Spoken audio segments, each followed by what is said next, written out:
What turned it around for you? What happened? I ran away, like literally. So this is what I think of when I consider entrepreneurship. The initial payment was 76 million. They were my most unhappy years of my life. But what would be like maybe the number one thing that you could tell young entrepreneurs from your experience? I think bought a laptop, bought a combi van, shaved my head and went around Australia. I would say mentorship is somebody who, and I'm thinking any moment this thing is going to bounce and we're going to have to go home and get real jobs. Work smarter, not harder. Nah, that's ridiculous. Work smarter and harder. Ready to go? I'm recording. I'm ready if you're ready. Perfect. All right, Jason, how are you going today? Good, Josiah. I mean, it's a rare sunny day in Melbourne. Yes. Who can't be happy about that? Yes, it is. Yes, it is. Did you enjoy winter at all? Yeah, there's always something to love about every season. Winter felt particularly cold, though, this year. Yeah. But, you make the most of it. You wear the jackets that otherwise hardly ever get used. You go to the snow. I particularly like winter, honestly. That's one of my favourite seasons. Yeah, I like it. I mean, I'm fortunate. I get to travel a couple of times a month, so I was getting up to Queensland pretty regularly, so I get little breaks in the weather. But, hey, it's Melbourne, so we're used to variety. That's right. That's right. So, I want to thank you for being the first guest on the Humble Radio podcast. First guest. The very first guest. So I'm your guinea pig. You're the honorary first guinea pig. I'm the only one that would say yes. Yes, you get a special badge for being the first guinea pig. So thank you for jumping on. I just basically want to talk about entrepreneurship and your journey with your business, which we'll get into. But why don't you just tell the audience, give them a bit of context to like how we know each other to start off with. How old are you, Josiah? I'm now 27. I just had my 27. birthday the other day. Happy birthday. Thank you. I'm 46, nearly 47. So I reckon we would have met. Mostly the key character in the story is your dad. Yep. And I will guess that about 20 years or so ago, so you would have been just a little fella, your dad got commissioned by us to do a logo for our startup business way back then. I didn't know your dad, but somebody who knew somebody connected me with him. Mm-hmm. And their design studio put together this little logo, which became the image on which we based the Back in Motion Health Group. And then, really interestingly, I reckon 15 years after that, even though I had very little to do with your dad in the interim years, he ended up coming and working for us as our marketing manager, our national marketing manager. So that's how I reckon we're connected. Yep. Unless you're about to tell me a different story. That's my recollection. That's perfect. And then I'll add on to that. And then I started doing those videos for you. You did. At that point in time, it was like 2018. Yeah, I reckon there's a little bit of healthy nepotism at the time. Your dad was commissioning you. Yep. To come in and do some promo videos for the Back in Motion Health Group, and you did a couple of those, and yeah, that was fun. I did a lot of video editing and filming when I was in high school. So Dad was like, "You've done that before. You look pretty good and competent at that." Jason needs some videos done, and just jumped on that. Did we pay you, or was that a love job? I think I got a little bit of pocket money, here and there. I can't remember. To get things kicked off, that's how we know each other. But I really want to kind of talk about you most of this podcast and most of this episode. But you basically ran a really big business. It was a really big franchise called Back in Motion. That's where my dad did the logo for you. But I want to go back in time, and I want you to kind of introduce us to young Jason. So like, what was he like? What was hobbies? Who were his friends? How did he grow up? Like, where did he grow up? And share with us like any stories you may have experienced that young Jason had, which shaped you as a person today. Like, take us back. Okay. Yeah. Well, I mean, I think for the most part, young Jason was just an ordinary story. I don't know if there were any really particular standout exceptions to that, but I grew up in Melbourne. My dad was a Navy man.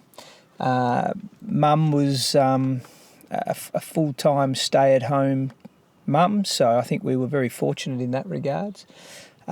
We were actually, the most significant thing in my childhood is We came to faith in Jesus when I was about 10 years old. And a lot of people would probably think, that's just a cute boyish decision, something nominal that happens if you attend Sunday school too long. But actually, for me, that was a really personal encounter with God. So as a little fella, really young, relatively naive about the world, that actually would have been the single greatest defining moment that shaped my life that's now become. And we can maybe get into that, I don't know. But so that would have been very significant for me. But in terms of, I guess, some of the areas that you might be more interested in, entrepreneurially, I would never have considered myself a smart kid or a business-minded kid. In fact, on both sides of my family, all of my father's siblings and my grandparents and cousins, and true also on my mum's side, I think I was the first person to ever go to university. Really? Everybody else was either in the armed forces, the Navy, the Air Force, or in blue-collar trades. So does that mean, was your family quite strict and orderly? Yeah, Dad was a man of discipline, no doubt. And I just think, in terms of academics and commerciality, it just wasn't in the DNA of our family. So I grew up not particularly with any affinity for that stuff. So I'm as surprised as anybody else that this is now my story, having spent, the bulk of my adult life in the business world. But when I do look back at young Jason, it's interesting because there's some funny stories where there was obviously an intuition in me that maybe I didn't recognise at the time, and it's only in hindsight you can see there was a little bit of entrepreneurial spirit bubbling away. Like one day Dad cut the big pine tree down in the front yard of the house because it was tearing up the concrete driveway. And it was about September, like it is today. And I was looking at this thing because it was my job to clean up all the branches and put them in the trailer. And I was looking at this thing thinking, Christmas isn't that far away. And this is really just 100 little Christmas trees. Yeah. Why don't I just put up a little sign and sell them on the side of the road? And instead of having to fill the trailer, I can fill my wallet. And sure enough, I would have sold 10 or 15 of these things. And I walked around the block. And How much you sell them for? Oh, probably a couple of dollars. But, Yeah. to me as a young boy, that would have been big dollars. It's like a lemonade stand, but Exactly. for pine trees for Christmas. Of course, none of these trees would have made it to Christmas. Yeah. So they were all sympathy sales. Yeah. But, there was something in me that saw the opportunity. I remember also, long before I had my first part-time job, I'd get Dad's lawnmower and a full can of petrol, and I'd just walk the streets knocking on people's doors for $4 and $5, willing to mow their lawns, which was great. Eventually even got my next door neighbour, who was a year or so younger than me, to join me, and I'd do the sales and she'd mow the lawns, and I'd get the $5 and she'd get 2 of those $5, and it was a great little... First employee. Yeah, great little caper until Nice. her mum learned of it and shut it all down. So even unions are around even in childhood, mate. Wow. They get them young. Yeah, so there's no doubt I've had some of those little kind of fun experiences that clearly taught me a few lessons around leadership and life and the basics of money, and who knows, maybe that's all kind of been instrumental in the place I ended up. But overall, good childhood, loving parents, very church-centric, very God-centric. Struggled a little at school in terms of, I just wasn't naturally academic, but I was so determined to do well. My work ethic trumped my smarts.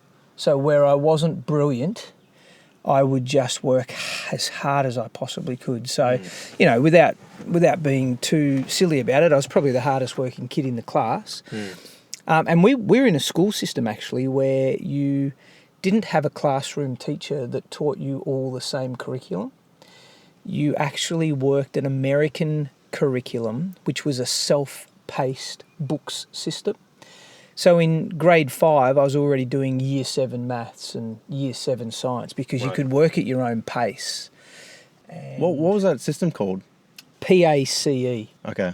PACE. I don't know what it stood for. Some sort of accelerated learning program. Right. And the school, it was probably pretty novel to have it here in Australia, but it was a small private school, and that's what they did. So, I was able to get ahead in my studies, which means by the time I eventually landed in a state school doing secondary years and then VCE, I probably had a better grounding in some of the basics and fundamentals than my peers, but not because I was super smart, just because I'd worked hard.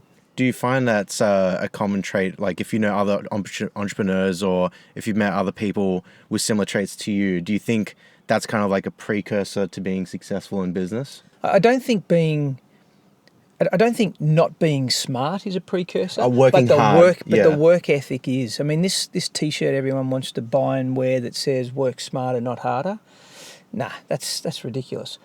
Work smarter and harder. Yeah. I mean, you can't substitute hard work. It's, in any entrepreneurial initiative, whatever it might be, in any creative, courageous expression, you're going to have to swim upstream, fight the odds, do something different. It's going to take an enormous amount of effort.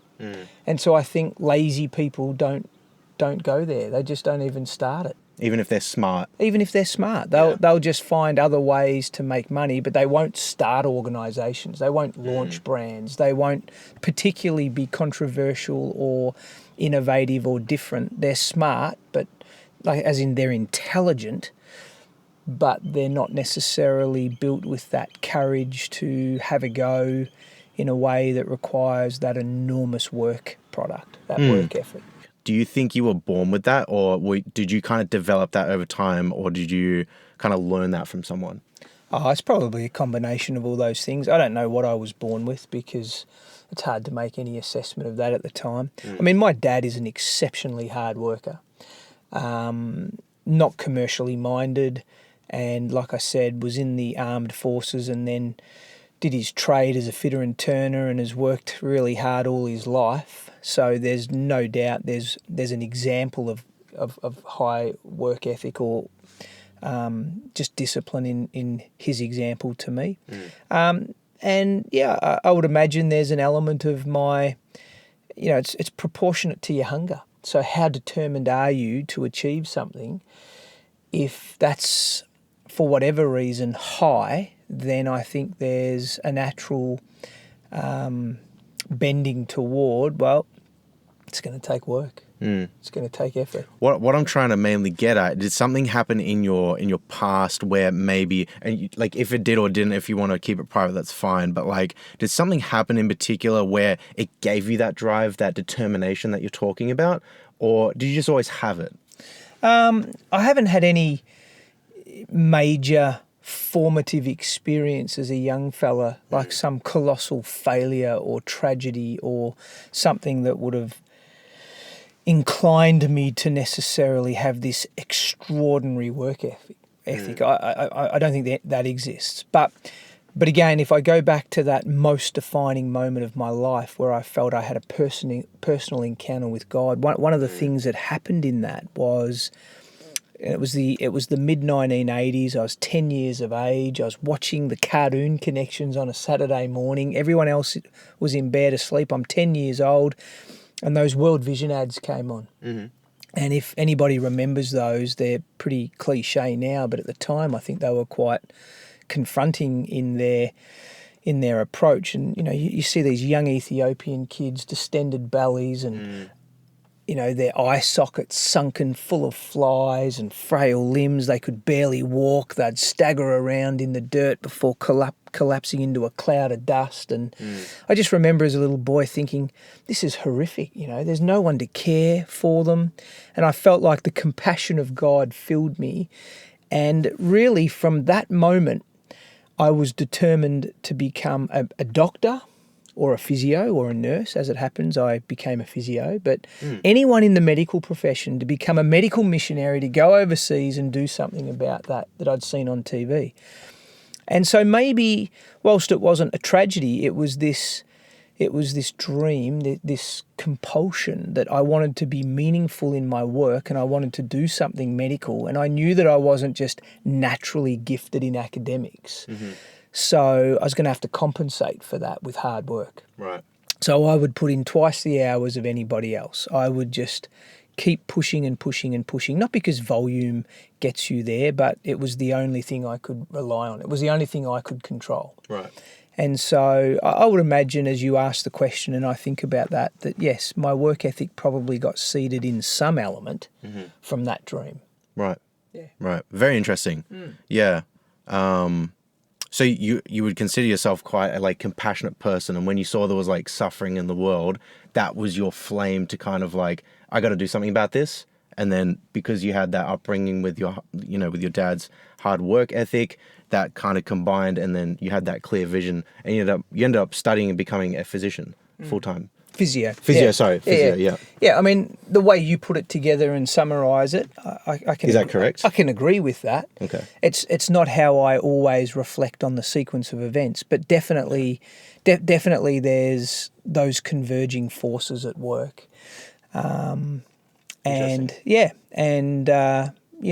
think there's lots to love about having a reason to live, a reason to die, having purpose. The world talks about that all the time. It's very popular culture now to think about your why and have, a social cause and all of these things. I mean, none of that was the narrative at the time when I was young.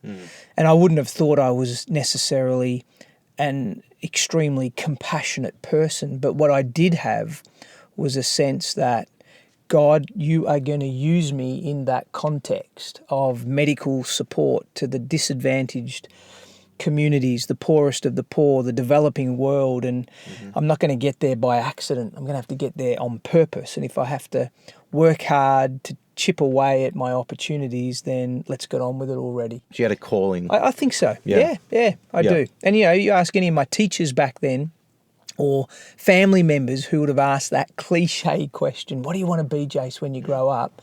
I think you'd put them all under a heat lamp at 3 o'clock in the morning today, and they'd all be able to, under duress, give you the same answer. Jace was always interested in becoming a medical missionary. So it's obviously been a big part of the identity that I formed in those young years, even if I didn't have all the words for it then and didn't know quite how it was going to work out. And clearly the story has taken a few twists and turns since then, but yeah. Yeah, as it does. Let's talk about your physio journey. So you became a physio, you graduated. Where did you graduate from? Melbourne University. Okay. So, yep, good Brilliant. school. And did you go work for someone or open up your own business immediately? Yeah, I got married actually within months of graduating. Wow. Paulina, my wife, she went on to become an intensive care nurse. So we actually knew each other way back at school in grade 5 and 6, didn't date, hardly spoke. But in uni we connected again, dated, waited till we both graduated. So we graduated in the December, got married in the January. Right. And started jobs at the Royal Melbourne Hospital together as our graduate roles. And that was mostly because we couldn't find the right overseas opportunity at the time. And we thought, well, we'll just get some experience. We'll go through the motions. I didn't see myself having a career in public health, but that was a starting point. For the most part, absolutely hated it. It's a very reactive sickness model. If you think of healthcare in a conceptual sense, and not to bore you, but I felt that was a really counterproductive approach to enabling people into optimal health. So I did my rounds. I stayed there for about 18 months, and then I worked for another guy. We often in the industry call it crossing to the dark side when you move into private practice. So I took a role as an associate physio in someone else's practice.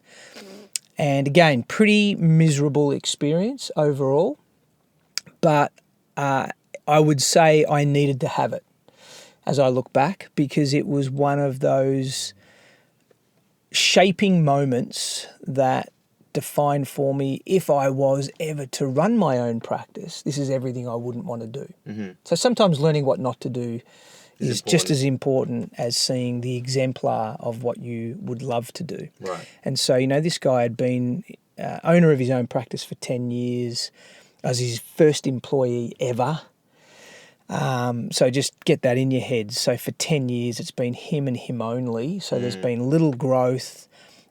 Everything has to be done his way. Every patient that walked through the door recognised the owner as the only treating practitioner. He had built brand around self. He was a very good clinician, so that was a credit to him. But terrible businessman, really, in retrospect, because he never leveraged himself past that point. And here I was, as with you today, guinea pig for him, first-time employee, and he just did everything wrong. So I didn't last more than about a year in that role. Okay. But you learnt a lot. Oh, I learned heaps of what not to do. Yeah. And I mean that respectfully. I still see this guy, Mark. He's a good guy, and he did teach me a lot. But mostly what I learned from that experience is this is not what I would want to do. So you thought you could improve it, and then... Yeah, and I don't think it was. It wasn't arrogance that I can do it better. It was that if I'm going to do this, I have to try to do it differently. Yeah. Because if all of my future associates feel the way I do in this place, it's never going to work. It's never going to stick. It's not that I thought I could do it better. It's that I needed to do it better. Yeah, you saw a need. I have to be better than this, or there's no use ever doing it. Right. Because there's just no stickability. Yep. So enter Back in Motion, or is there some more? Yeah, no, pretty well enter Back in Motion, but it wasn't like I had this big entrepreneurial seizure like you often read about, and I went from there into this blueprint of a perfectly executable plan. Yeah. That was going to see a national brand and a scaled business. It wasn't like that at all. I left there, worked somewhere else part-time, also a pretty overall disappointing experience. And I'm starting to think, you know what, I just got to get overseas, work amongst these community projects that Paulina and I had talked so much about wanting to be involved in, become this medical missionary. That's where my heart was. Until that opportunity properly presents, I'll just treat a few friends and family at home. I'll look after them in the carport. I got my best man at my wedding was a carpenter, so he helped just wall up a few partitions, clad the walls. It was very basic, but I thought, you know what, I'll just do that as a bit of a holdover strategy, and within a year, I'm sure I'll be overseas. And so your dad wasn't on the scene. We didn't have a logo. In fact, I don't even think I had an internet connection. I just got a clip art CD, stole an image off that, got it, colour bonded onto a sign. I hung it from the carport at home. Yep. And we were in business, baby. And it was a very humble start. So there was no big dream for becoming a franchised physio network. It was just Jace getting a little bit of pocket money together because working for others clearly had been a disappointing experience. And that was, you still had the dream of going overseas. Correct. As a physio. Correct. That was the ultimate goal. Yep. Interesting. Okay. So, yeah, you were thinking maybe you'd have the business up and running for maybe a year or two to get some money together and then off you go? The less was best. Yeah. So the shorter I was running this, the happier I would be. I wasn't investing money into this. I wasn't putting a whole lot of effort. It was just a interim strategy. Paulina was finishing some of her studies as a postgraduate. We didn't have kids. We were still, relatively untied down, and it was like as soon as the invitation comes, we're out of there. How old were you at this point? 23. 23, okay. Yeah. Wow, that's pretty young. Yeah. Wow, to start your own physio. Yeah. Oh, yeah. I mean, I got a phone call from the peak body for physiotherapists, the Australian Physio Association, with whom I've had now a couple of decades of incredibly positive, constructive relationship with. But at the time, I got a phone call saying, we do not support you running your own practice. We don't endorse you. We think you're way too young. We would rather you don't do it. You can't possibly have enough experience to be out there doing this. It wasn't like I was well supported. Very interesting. And then what do you know? Now it's like a massive franchise around Australia and New Zealand. Correct. Yeah, there you go. Yeah. Proven wrong. So sometimes you've got to be told you can't. Exactly. Wow, fascinating. So you started your business back in motion. You didn't really want to continue it. You're just like, this is just for, a cash grab so I can go overseas. What happened to kind of change your path from wanting to go overseas to now, okay, we're going to go full on this business, grow this? What happened there? Yeah, there was no quick transition, to be honest. We've been in business now 22 years. Yeah. And actually there's not a month that would go by, not necessarily every day, but there's not a month that would go by where I still don't wish I was overseas and part of those projects. So Right. It's not like I ever let that dream go or thought it was an evaporated ideal. It's still very much part of the psyche of our family, and in fact, I think a bedrock of our business, the culture of the people we've attracted into our network. But I guess from that point, so what happened? What happened was we were an accidental success. Things happened quicker than they ought to have. Within about 3 months, I was treating my first patients at about 5 o'clock in the morning and seeing my last patient at about 11 o'clock at night. Oh, wow. And we were doing this 5.5, maybe 6 days a week, and all from this little carport. So I wasn't working anywhere else now. I had no receptionist. I had no toilet facilities for patients. I had no waiting room. I had a single consultation suite. It had really basic equipment, second-hand ultrasound, an old portable massage bed. Yeah. I didn't have a computer out there. And people would literally park in the driveway and the street. And if it was raining, I would have to walk out to them with an umbrella to usher them in because there was no standing room. Right. I mean, this was really basic, but we had so many patients coming, and it was laughable, really. But how did that happen? Like, do you know the couple of big referral sources? So we were pretty connected at church, and we attend a large church, and so I think we had a lot of friends and family to whom word had got out. Yeah. I actually promoted myself, and this was a risky move, but I promoted myself to a number of orthopaedic surgeons. Okay. So I got a lot of referrals for post-operative care and rehab, and I, to this day, think they could not have known to whom they were sending these people. Right. They surely didn't.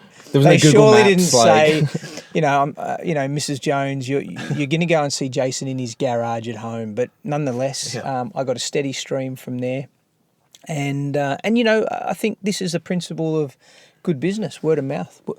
Healthy things grow. Yeah. If you do a good job, people tell friends, and it doesn't take long for that momentum to build. And I was only on my own, so I can fill a day of patients pretty quickly. But and Paulina had a lot of nursing friends, and so the reason I'd often have these 5 a.m. and 11 p.m. appointments is because a lot of her colleagues were either coming off night shifts or going on day shifts. Right. And nurses back is a real thing.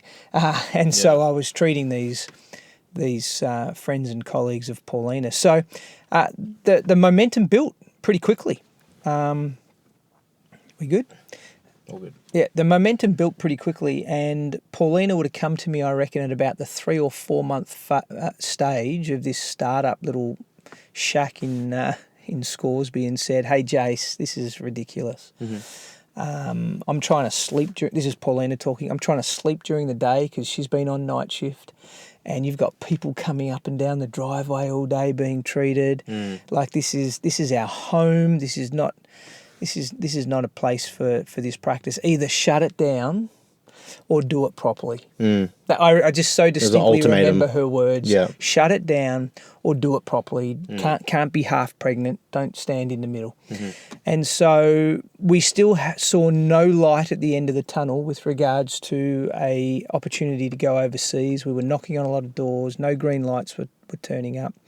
So we took what I still to this day think was one of our biggest risks ever, and it felt like it at the time.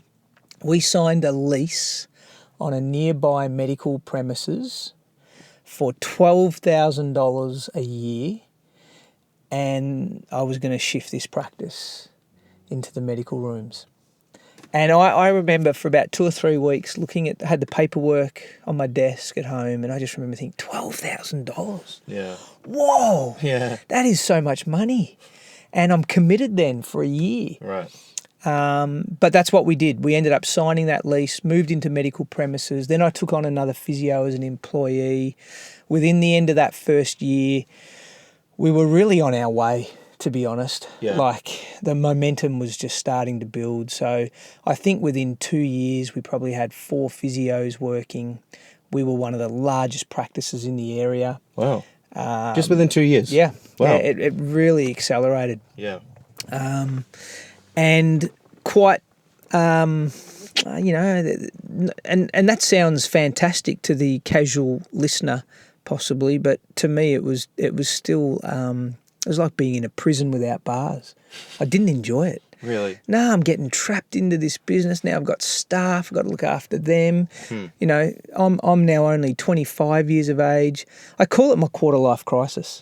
Seriously, because I would go home, grateful that the business was self-sustaining now and clearly had its momentum, but just completely disillusioned about the dream to travel and work in the developing world, feeling like God had passed me by. Obviously, I don't qualify for his work, thinking now I'm trapped in a business. I don't know how to run business. I'm a physio. Nobody's taught me anything about the economics, the marketing, the HR, the leadership pressure was pretty overwhelming. I mean, they were my most unhappy years of my life. Wow. And Paulina would say to you it was tough on her. She was working 12-hour shifts at the hospital in the intensive care unit. She was then rushing to the practice, helping me run the business. So she was working flat out. Our friends were off having parties and travelling the world and buying houses or, just seemingly living the good life. And I don't think FOMO was a word back then, but we sure felt like we were missing out. Wow. Yeah. And mostly that God had, passed us by. So that's a pretty miserable place to be in. Yeah. And so, that's my quarter life crisis. Fascinating. So it really wasn't enjoyable. It wasn't like, yes, like my business is succeeding. We're getting customers. They're coming in the door. There's like a prison. I want out. But I've got too many customers to be responsible for. Is that what it was like? Yeah. I mean, remember, I didn't want to be in business. It wasn't your goal. I didn't have business experience. I didn't have family who understood business. Yeah. With the exception of Paulina's dad, actually. Paulina's dad, engineer by profession, trained and raised in Chile and then lived in Brazil and immigrated to Australia in his sort of mid-adulthood. He had an entrepreneurial view of the world. He could create opportunities. But, I met him later in life and I'm still forming a connection with him as my new father-in-law. So really, for the most part, business is evil. Business is dirty. Business isn't in my view of the world. And so to be now in a business at 25 years of age, feeling untrained, ill-equipped, and more importantly, it violates a lot of what I thought my values and principles were. And certainly just my view of where I was heading, I felt like failure. Wow. So that would be the real low ebb in the story for me. And in fact, I talk about that really defining moment as a 10-year-old. My second most profound defining moment occurs in the belly of the misery of that period. When you're 25? Yeah, exactly. Wow. So, that's sometimes good things come out of low points, but, No, that's interesting. Did you have a mentor at any point or maybe later on in the business that helped you with all that? Or do you kind of just find your own way? I count myself really fortunate, and I don't think it's because I'm anybody special, but I have been blessed to have had a mentor from the age of 15 all the way through currently to today. Wow. Not the same person, but I've never been without somebody who I could debrief with. Yeah. During those years of maybe 15 to 20, the mentor was just like a big brother. Then during the years of, say, 20 to 25, this period that we've just covered of the story, I had mentors, but they weren't very commercially minded. They were more spiritually minded. Right. So I didn't feel like I had anybody who was really investing into me a healthy perspective of business. And because, again, my family didn't have experience in that space, they weren't contributing in that way either. Right. So that would have added to this low ebb. I had a very distorted view of the world.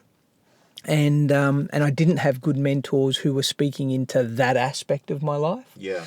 But as it would happen, because desperate people do desperate things, in that really bad space I found myself in, ironically a growing and profitable business, but just not enjoying it, and I describe it as being a crisis point, I did seek out at that point a mentor who has been with me the entire journey ever since. Wow. And has been singularly, outside of my wife and my spirituality, he would have singularly had the greatest amount of influence over my journey to this point. So you would definitely recommend to any entrepreneur then to get a mentor to really, like, if they really want to be successful, that it's like an essential part. Yeah, so mentorship means different things to different people. You know, we interchange the word mentor with coach and friend and consultant and advisor and priest, all these other words. I would say mentorship at its most basic cellular level is somebody who is an avid encourager, who brings 2 pounds of love for every pound of discipline, right? But they're also authentic and they're going to hold you to account. So this is a really crucial relationship. And whether that comes in the form of a parent or a spouse or a business partner or a formal mentor, each to their own, but that role needs to be played by somebody. In the corporate world, we have boards for a reason, to bring governance, to bring strategy, to bring accountability. In the entrepreneurial space, often you're starting it by yourself with limited resources. You're a cowboy by nature, and you think the last thing I want to do is report into somebody, and so we intuitively don't always reach for mentors. But yeah, I would say, even though it can take on different forms, the idea of mentorship in my life has been incredibly powerful. Incredibly powerful. Someone to stay accountable to.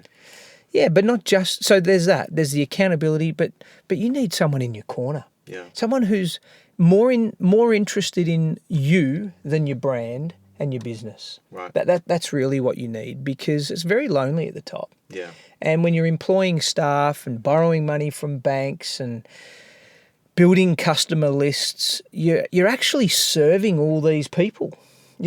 People think, oh, you're the owner, you're the boss. Actually, I work for my patients. I work for my staff. I work for the bank,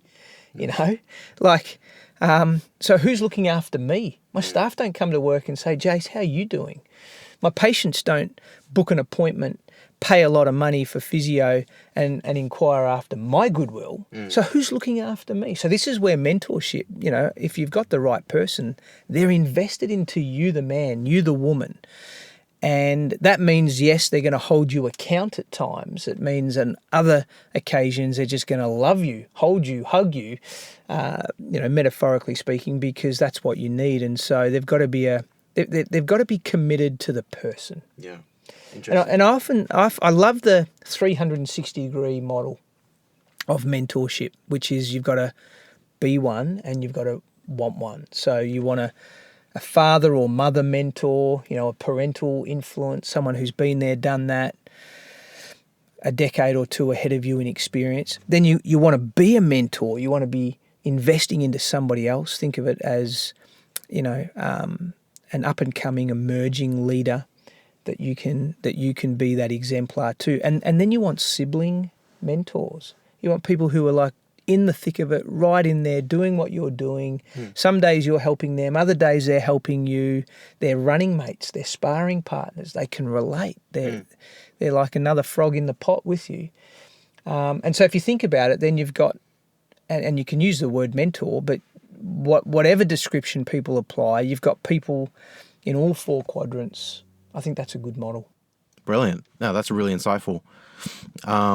So your let's go back to like, the journey of the business. You're now, where are we up to? You're now 25, 25. chewing sand, Yep.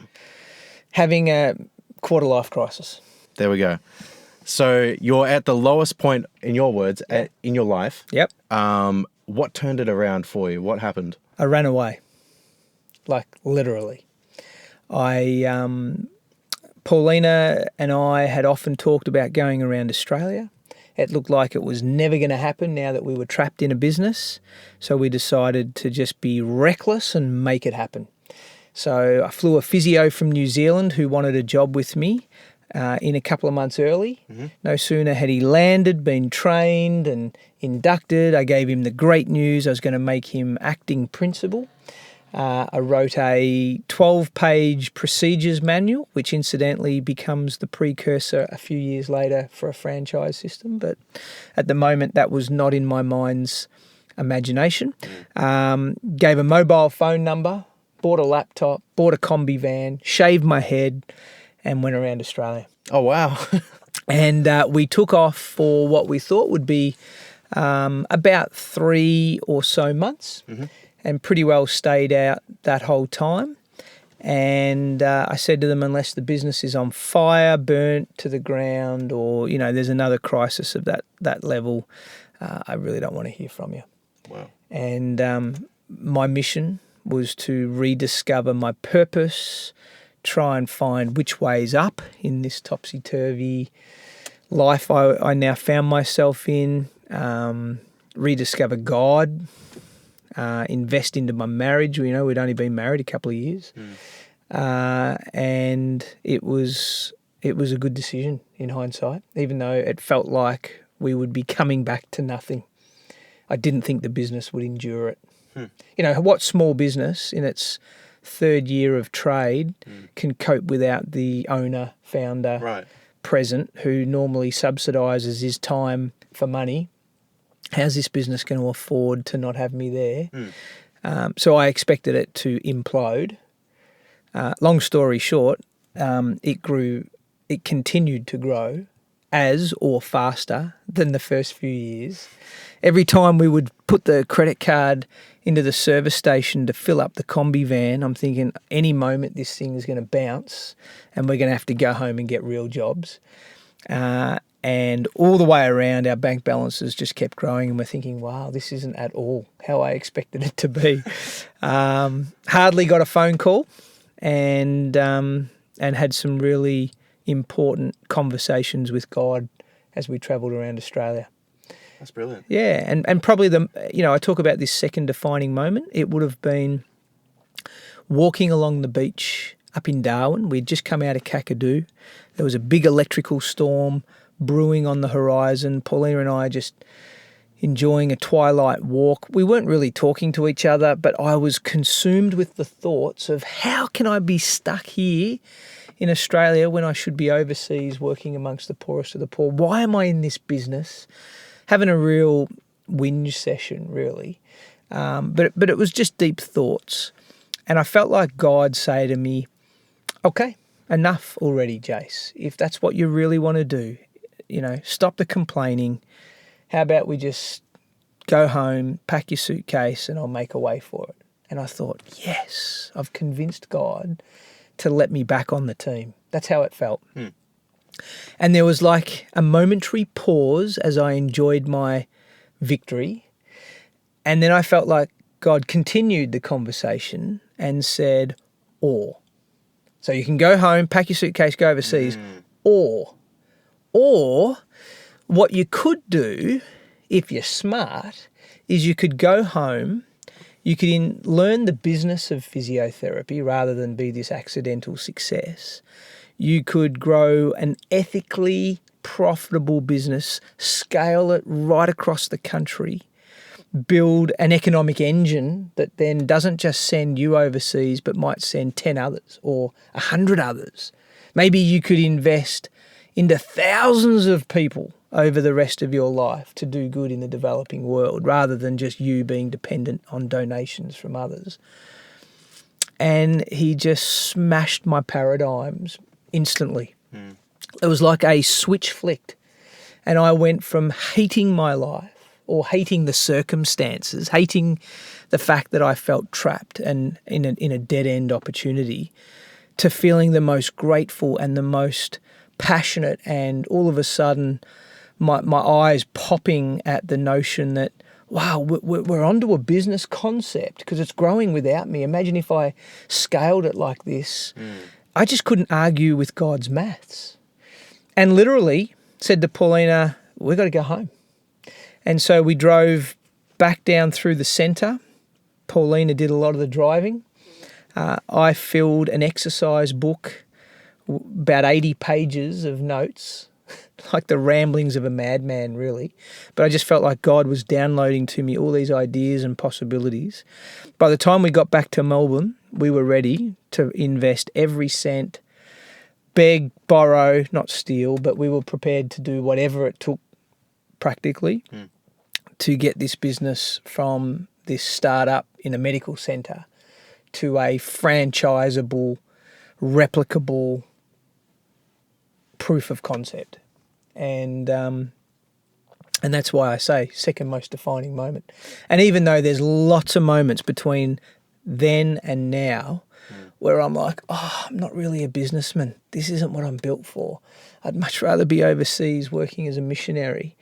I can't deny that God called us. He framed it for his purposes. It's part of the plan, even if it wasn't my plan. And it's been my motivation ever since.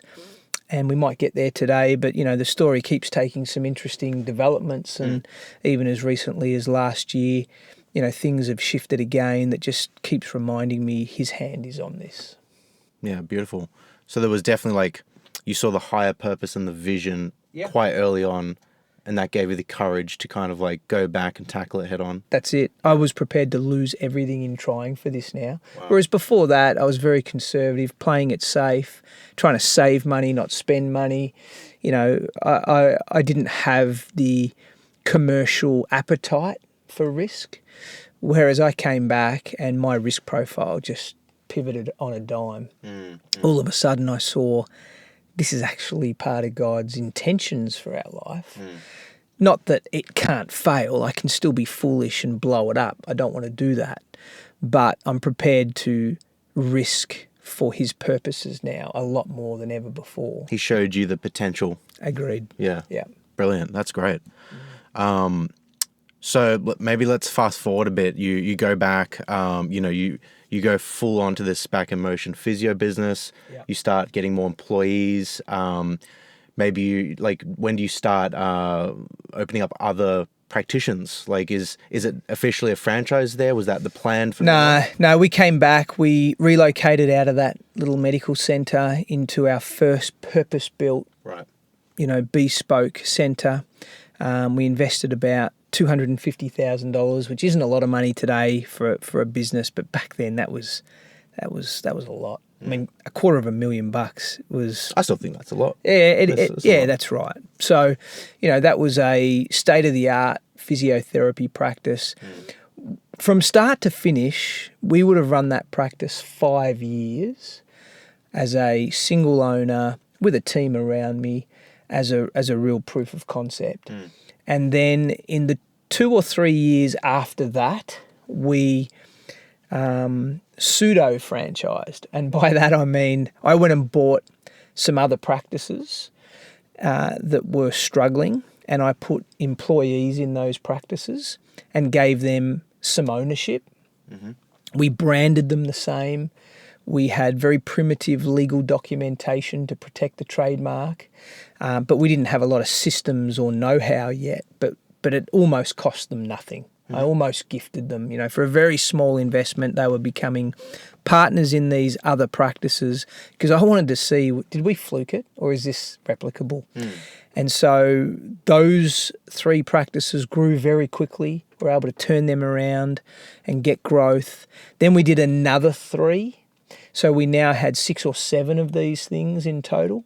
And I thought, this is absolutely a model that we can scale. You found a formula. Yeah, you found it. Because, in any business, you got to prototype your ideas. Yeah.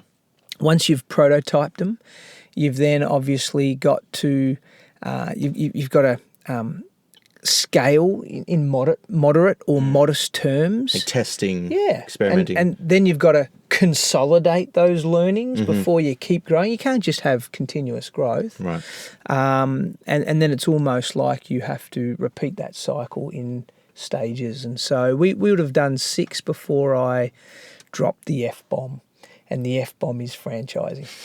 And that's how, it was a dirty word, mate. Yeah. Oh, yeah. I mean, people understand you can flip burgers in a franchise, but do they really want you to do physio and healthcare as a franchise? It wasn't very common in that industry, I bet. No, it is now. Yeah. It is, right across healthcare. I mean, think about every vet, optometrist, radiologist, GP centres.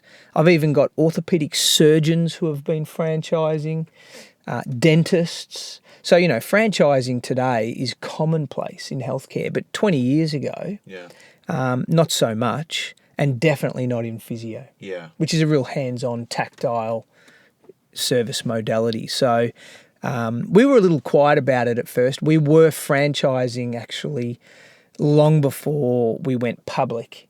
It as being a franchise. We just called it a network. I thought for a second you went public as in like ASX. No. It was always for a private company. It's ASX listed now. Oh, okay, right. Yeah, but that's only in the last year. But I meant public as in overtly communicating it as a franchise. We just called it a network. They're part of the network. Okay. But really, it was a bona fides franchise. Interesting. So, what would you say, like, could you break down the formula a little bit, like, just generally, not super specific to a physio, but, like, what was this formula? Was it, like the branding, the customer service? Like, what did you have? What was your secret sauce? Branding is always an important part of any business and a franchise. But the thing people don't realise is branding comes much later. Mm-hmm. You might have a brand at the very beginning, but it's not worth anything. Nobody knows it. There's no recognition. There's no penetration. There's no saturation of that idea. The brand doesn't carry with it any promise or any sense of credibility. It's a trademark, but not a love mark, right? People don't love it yet. So why would they bother buying a franchise just because you've got a brand? It's an emerging at best brand. So if it's not the brand in the beginning, what is it? For us, it was definitely the systems.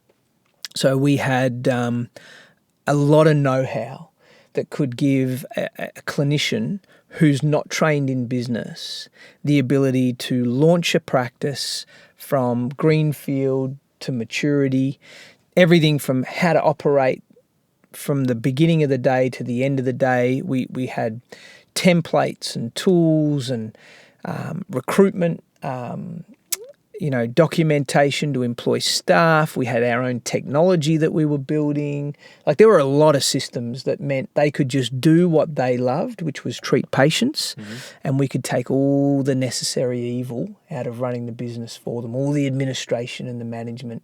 We could make that so much simpler. I think in the early days that was the big appeal. I think the camaraderie, the culture, the community that we were building was pretty attractive to them, because physios, like most healthcare practitioners, they're very competitive. They're very they don't share information. They're very scarce in their view of the world, and they think everybody's out to get their patient. So we were creating an environment where they could actually have case conferences and professional development, and we could talk about how to grow their business. We brought business coaches in to help them, and all of that, I think, was appealing to them. And then we also had a few interesting little hooks in the community. So We were sponsoring sport. We were offering free initial assessments, which was pretty controversial at the time. But we were pretty aggressive with our marketing. And that just meant we were getting more interest, more referrals, and therefore faster growth, faster than they could get on their own because we were pooling our resources. So, there's a few things in the show bag that I thought would have been more attractive to them than the brand. 10 years on, the brand would have been one of the appealing aspects because we had their notoriety and credibility, and we had national representation.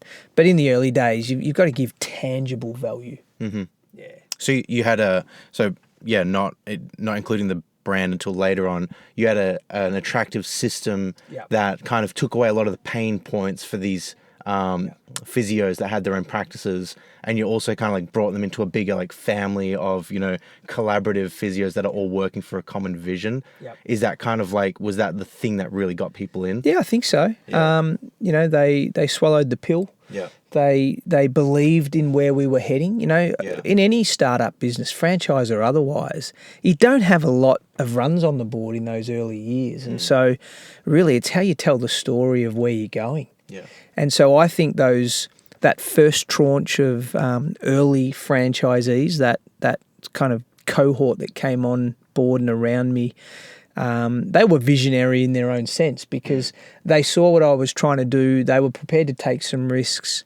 They believed that the industry needed to be shaken up and wanted to be part of it. So whilst there's those tangible things, systems and some marketing and other things we just touched on, I think you're right. I think for those early adopters, they were also believing in the intangible, and that is that, man, if Jace is right, if we actually pull this off 10 years from now, having got in at the ground level, we'll be part of something big. And I was talking a big game. I mean... Of course, you have to. The face of the brand. That's right. That's right. Very interesting. Did you want to go get a quick coffee and we'll continue this conversation? Let's do it. All right, sweet.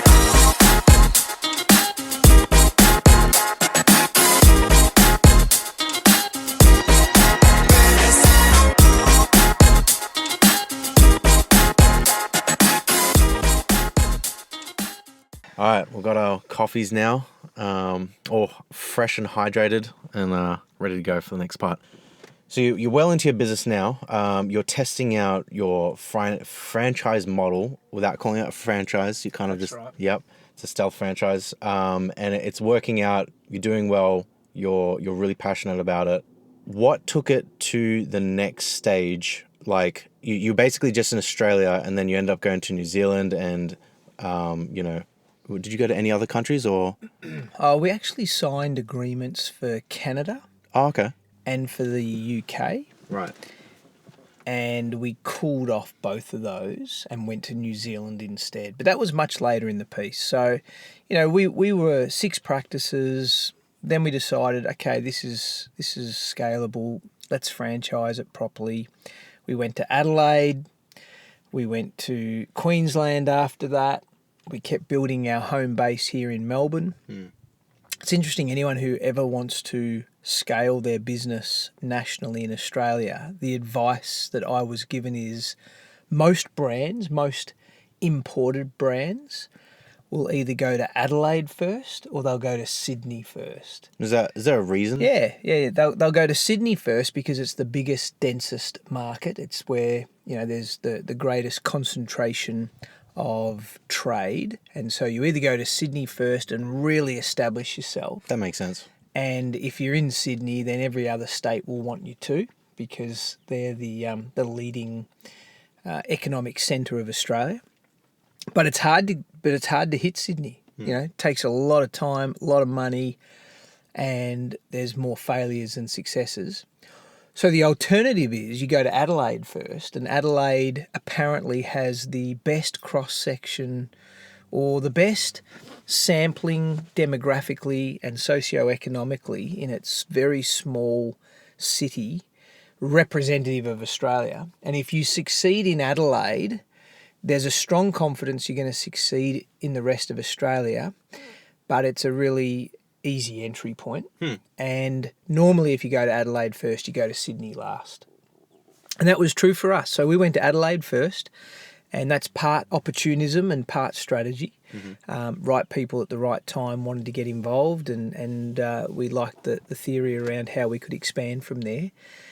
And then we eventually kind of mapped all our way around Australia, including Tassie, including Perth, and we tried to get into Sydney. And even to this day, Sydney is a really small market for us. It's just hard work. Yeah.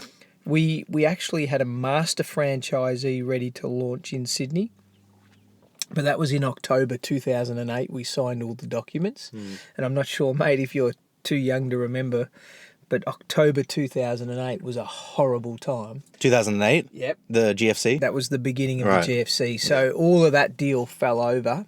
The person who was going to go ahead with that got cold feet, so that's okay. So so we did all of that, and then, New Zealand, Canada and the UK all popped up on the radar. We ended up trademarking about 25 or 30 countries just to protect ourselves. And decided at a board level we were far wiser to see if we could at least take it to New Zealand before we took it to the Northern Hemisphere. Sure. Yeah. And that was really good advice in the end. So we literally gave our money back to the Canadians and the English and said, you know what, I don't think we're ready, and went off and did New Zealand. Cool. And how did that go for you? Yeah, it was slow to begin with, even though New Zealand's often joked about as being the 8th state of Australia. It really culturally is quite different. It's a much smaller economy. Their healthcare system is radically different to Australia. In what way? They're a single insurance model. So they've got what's called the ACC model, which is their accident compensation scheme. It effectively provides, in the case of physio, pretty well universal cover, which means there's not a strong market for private price pointing. You can't necessarily provide heaps more value and charge significantly higher fees for the benefit patients are getting. It's a very egalitarian model. Most physios get the same price and therefore provide pretty well a standard service. So your consumers kind of effectively become the insurance providers? Now, the consumer is institutionalised to believe they shouldn't have to pay for physio. Right. It's provided, like in our Medicare system, it's provided as an entitlement. And so the notion of paying extra on top, a gap for quality, it's just not in their paradigm. So, we've been able to get ahead and make a dint over there, but it was a little slow going initially, but that's okay. It's all part of the great adventure. Yeah, just slightly different. I mean, that's the challenge of, like, if you're going international, you kind of need to, the things are different, like, culture's different. Right. I feel like New Zealand, they have a more, they have a closer tie to their native culture. So, like, they're indigenous. they're indigenous. Yeah, I feel like they have a very, that's very interwoven into, like, their everyday life. It probably is more so than we experience it here in Australia. But, we've done a lot of work with Indigenous people in Australia, a lot. Yeah. And believe very strongly that healthcare is underutilised, underdelivered to our first people. We've spent 10 years investing into some Indigenous communities because they're dying way too young and don't understand the medical model as we traditionally or in our Western world seek to deliver it. So we have to adapt. We have to go back to first principles. We have to think about how do the Indigenous look at healthcare. I think it's a learning well worth the effort. But yeah, in New Zealand, they face some similar dynamics, and so lots of cultural interfaces, no doubt. So I'd love to touch on that a little bit. What did you kind of do in the past, or what are you doing now in that regard for, like, Indigenous people? Yeah, we ran our own foundation. We called it the SOS Health Foundation. Cool. And that stood for success or significance. And the whole namesake of that initiative was really around, as physios, but anybody who supported our cause, really, our patients and suppliers who got behind us. It was, do you really just want to pursue personal success all the time, or do you want to use the rewards of all your hard work for some long-lasting impact or significance in the lives of others? And we made some of the Indigenous issues some of our leading causes, not exclusively. Like we've done a lot of work in Southeast Asia. We've bought medical equipment for hospitals in Burma. We've helped with kids who are being trafficked in Thailand. We've done water sanitation projects in India. We've trained allied health staff in parts of India and Indonesia. Like, you know, we've got a broader mandate than just Indigenous, but we invested 10 years of our time quite specifically in northeast Arnhem Land, up in Nhulunbuy, and also on Palm Island, which a lot of people don't know about, but it's a place just off Townsville's coast. And it's an old penal settlement where Indigenous people for 50 years were rounded up all over Australia and sent to. And today they're a kind of like a melting pot of more than 200 tribes, all with their own dialects and cultural idiosyncrasies.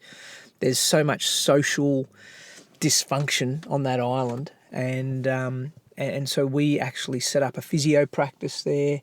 Wow. On a purely pro bono basis. We'd fly staff in, sometimes just for a week or 2 weeks at a time, sometimes for as long as a year at a time on secondment. Yep. We were doing health awareness programs, women's health, helping them with their diabetes. We were doing all sorts of school education on the island. Up in Nhulunbuy, which is in the Northern Territory there, we were actually flying in and flying out to all the communities. We went to about 30 homeland communities, which are only accessible by light aircraft, and effectively doing medical mission work up there. That's incredible. Yeah, it's been really worthwhile. Wow. Really worthwhile. That kind of ties into your original mission, right? Sure does. That your passion Not of by like accident. No, exactly, Yeah, right. yeah. But it's like it's come full circle, eventually. Yeah. And, if we didn't have a franchise, we didn't have a network of physios, like at our peak, we were employing 700 people. We wouldn't have had a workforce from whom we could engage in some of this important work. And we certainly wouldn't have had the financial resources to be able to fund it, nor the credibility to be able to gain support from local government and other organisations. And so, go back all that time to when God spoke to me up in the Northern Territory about go home, build a business and use the business as a means to an end. Yeah, we saw some of that come to pass. Wow. That's really satisfying, isn't it? It is. I mean, it is. And I feel like there's a lot more still to come. But to anyone listening, I'd just encourage you that, there's all those dreams and those ideas and those plans. They're not futile. Keep investing into them. Yeah. And hindsight is 2020, right? Yeah, you can't claim credit for everything that's happened as being part of your genius master plan. But that's where if you have got a conviction around something and you believe strongly, all roads almost intersect with that conviction. Yeah. And you've got your eyes wide open and your heart open to see the opportunities when they present. Yeah. Otherwise, you're asleep at the wheel in life. Exactly. I often say to people I support in their journeys on business, the opportunity of a lifetime happens about once a day. Yeah. Like literally. Wow. And, if you're not looking for it, if you won't recognise it when it turns up, if you're, got your head stuck in the sand, if you don't know what you want, then those opportunities are going to come and go, and you're going to sit back lamenting the fact that life's so hard, it's too difficult. There's well, those opportunities are all around you. Yeah, and what I mean by like hindsight is 2020 is like the dots connect. You can only see the dots connecting kind of like when you're at the end of the journey, rather than like at the beginning of your journey, or not the end, like just further on into the journey. Absolutely. Yeah, you can't see that where it will go. You can kind of just take the first step. Yep, Yeah. agreed. Brilliant. So where are you at now with Back in Motion? Where's Back in Motion at? Like, what's the current update on all that? Yeah, so, well, the real recent news is that last year, after a couple of years of pandemic interruption, where businesses and families all over Australia and New Zealand were clearly doing it tough, we in a healthcare business were disrupted but not disadvantaged. So we actually grew during that time. Wow, that's incredible. We launched new practices. How is that possible when it's like a hands-on business? Well, in lockdown? we moved to digital health, so we were doing a lot of our consultations online. Yeah. People were working from home, not at good ergonomic workstations, and so they were experiencing more pain and discomfort. That caused greater demand. You know, just because state premiers shut down your access to services doesn't mean people's health and well-being, obliges. So, we were having people who in these 4 reasons you could leave home. One of them was to exercise for an hour or 2 a day. And being deconditioned and unprepared for snapping into these exercise routines, but them just wanting to get out of the house. We were seeing people overtrain and get injured. So for a lot of reasons, physios became busier than ever. Fascinating. But we had to adapt. We had to think differently. We had to change the way we operated our business. But all of that just grew some interest. And we've had this over the years, but we had a few unsolicited offers to buy the Back in Motion Health Group, which, from time to time you contemplate, would we? If so, what would that look like? What would our franchisees think? How could they participate in that? We got one really good offer last year, and such that I thought I'd better present that one to the board and let them consider it. And for a lot of reasons, we would never have taken that offer. But what it did do, it got ourselves thinking. We got ourselves thinking, well, if these people are coming to us and we're not even advertising we're for sale, I wonder what sort of interest or suitable partner would we find if we did go to market. And we were open-minded. We were thinking, well, we could merge with another business, we could sell to them, we could buy them. We could do any number of things, but what we wanted to do was grow. We wanted to integrate more services. We wanted to have greater impact. And so we commissioned PwC to run a covert operation behind the curtain and just very delicately, very discretionately just put ourselves in front of potential partners. And within about 3 months, we had over 93 interested options. Yeah, for people who don't know, is that like a lot of... That's a lot. Like, is that a lot for a business? I thought, if we got 5 to 10, this would be a worthwhile exercise. 90's too many. It's actually too many. It took me 6 months to just work through them all. But that was everything from public and private hospitals, GP groups, other competitors who are running similar allied health style businesses, to suppliers, to private health insurers, to companies in Germany and other parts of Europe who wanted to get into the Australian market. I mean, it was pretty wild. So we spent most of last year weighing up all those options, narrowing our choices, getting 90 to 20 and 20 to 3, and then dating the 3 pretty seriously to contemplate who might we do something with. And in the end, we actually consummated all that in October last year. So we joined with another organisation who was doing physiotherapy, optometry, podiatry. They had a national footprint as well. They were publicly listed, so we've joined with them. And so now 2 are on the ASX. And that's an awesome development. It enabled all of our franchisees to either roll into the new model, with an ongoing future of equity and growth opportunity, or if they wish, take some money off the table. And for me personally, it meant our family could realise something from the 20 years of hard work. And so, my role is now just a strategic advisor to that parent company, and I don't have any day-to-day operational responsibilities, which is awesome, which frees me up to do more of that mission work and philanthropy and some other things. So you talk about full circle. I feel like that's a massive development in our story. Sure. Still super passionate to see the brand of Back in Motion and all of the other services that we're now in this kind of house of brands succeed. But I'm released to do some other things. Awesome. We'll get into. I actually want to ask you like what a day in the life of Jason is a little bit later. But I'm just curious. So was it a merger that you had with that company that is now the parent, or is it like they just buy the company? It's complicated because it's a franchise system. We're not one single entity. Right. We actually had over 70 companies or family trusts or unit trusts that made up the corporate structure of Back in Motion. Right. So that's a lot to get your head around. Yeah. In effect, the way we have structured it is we have defranchised the Back in Motion Health Group. So there are no franchises anymore. All of the businesses have been what we call corporatized.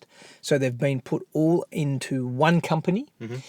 And then in that company, there are Class A and Class B shares. And this, just keeping it simple, Class A shares are what you would think of in very traditional terms as being full ownership. And Class B shares are restricted or limited rights of ownership. And so what we've done is we have given all of the franchisees Class B shares in their local practices based on how much or how little they wanted and the balance in cash. Right. And so they still earn profits out of their business. The harder they work, the better they earn. So it's got the spirit of a franchise, but technically and legally it is very much a different model now. But the beautiful thing is, unless I told you, you wouldn't know. Yeah. So the brand looks the same, the practices still operate as they always did, the patient care and systems are uninterrupted, the technology flows through. Little Mrs. Jones and Johnny Boy who comes in for treatment, unless we had a article in the AFR or made a point of mentioning it to them, they would. It all happens, behind the scenes. It's still like everything still works smoothly. Same people, same client experience, and so it really just is in the corporate structuring that's changed. Sure. Which is exactly part of the appeal. Why would you want to disrupt a good thing? Exactly, yeah. And so if we were going to partner with someone or list on the ASX or change our corporate model, it had to happen behind the scenes in a way that really didn't interrupt the front experience. Cool. So it's now officially sold. It's been like sold off to them as the. Well, it's all under that company, which is listed on the ASX. Yeah.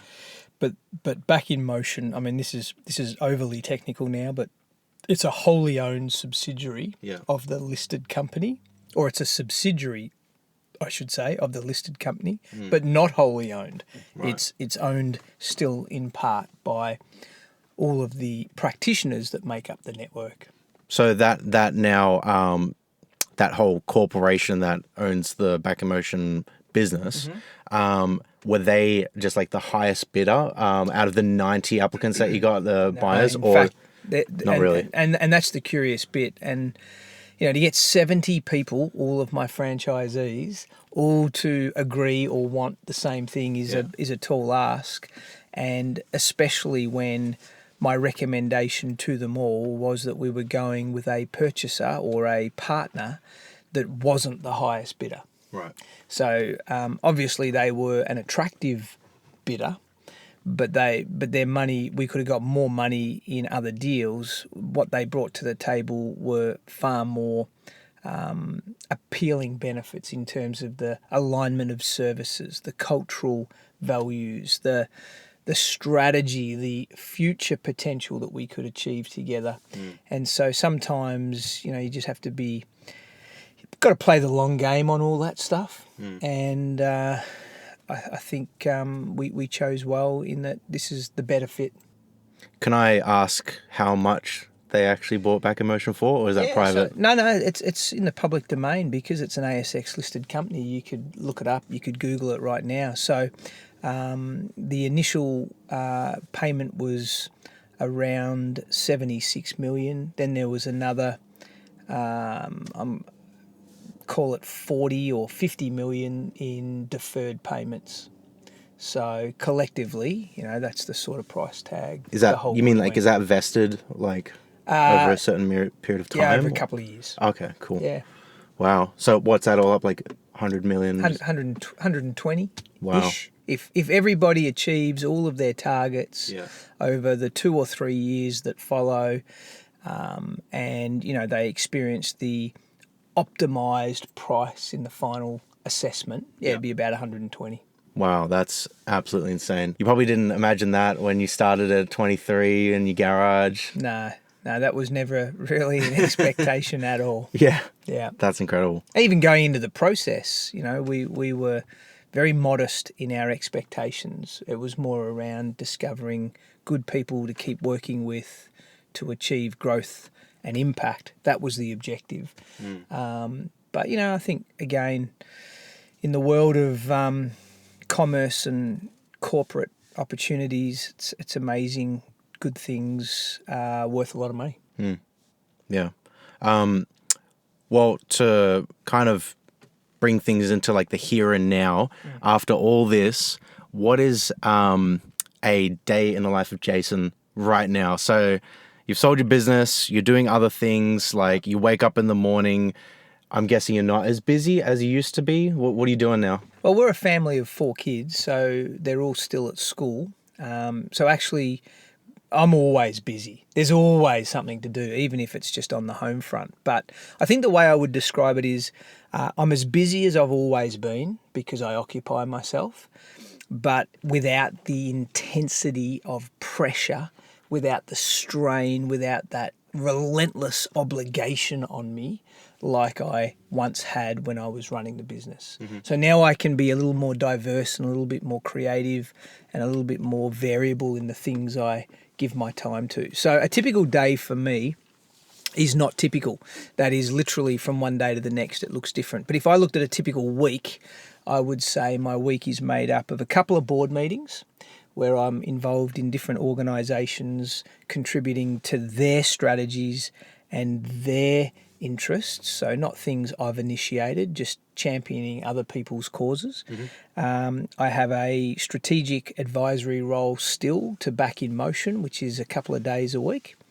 And then I will fill the rest of my time with, I do a fair bit of mentoring and coaching of individuals. I do a fair bit of investing, which from one week to the next kind of can occupy a reasonable amount of time. Can I ask what you invest in? A pretty diversified portfolio, to be honest. Like it's a pretty conservative spread. It's interesting, actually, as I move from being a business operator to become an investor, it's a very different skill set. So, I feel like I'm almost starting from scratch in terms of learning how to do that well. And the risk appetite that I've applied in business doesn't serve me always as well in investing. And so I feel like I've got a lot to still get my head around in that space. So for now, it's a pretty balanced portfolio. Is this like ASX stocks, or are you investing in like other businesses? We're like doing some of our own property development, so direct cool. property. We're doing a fair few equities. We're looking at quite a range of opportunities that I have some level of control around, and others that you're essentially putting it in the hands of fund managers. Right. Yeah. Right. Not getting quite as engaged in the world of crypto and blockchain as I know you are. So. Bitcoin's very low right now. I highly recommend, not financial advice, highly recommend getting on Bitcoin though. Right, yeah. Do you invest in any other like small businesses? Like, have you seen maybe another physio who's like starting their business, like, I'm going to invest in you, or some other entrepreneurial ventures? So no to the former, yes to the latter. Okay. So we own quite a few small businesses, have our interests in quite a few small businesses, mostly in the tech space, or businesses that service healthcare, a little bit more broadly, I wouldn't invest into physiotherapy practices that compete or don't align with my interests. Sorry, yeah, no, that's within not healthier. I meant more like someone that you could see yourself in, like, oh, this person is like, kind of where I was when I was that age. They're starting a business, so like. So the angel investment kind of model. Right. Yeah. Oh, look, we've done a little bit of that. For the most part, I find the better gift I can give them is more the coaching and the mentoring. If there's a need for some funding, then we'd certainly consider that. But I find that changes the relationship. Of course, yeah. Because once you become an investor, you have a different level of accountability and governance. And if I can more be an advisor without that bias, I think I can be a little bit more authentic with them. But yeah, so we do a range of those sorts of things. So in a given week, I've got a fairly diverse spread. I do a little bit of speaking, a little bit of writing, play tennis, enjoy being much more engaged in the family life, do a little bit of speaking at church, and my wife and I have lots of interests in overseas mission projects. So put all that together, and it's still a full agenda. Brilliant. Still a full program. Yeah, awesome. Yeah. Cool.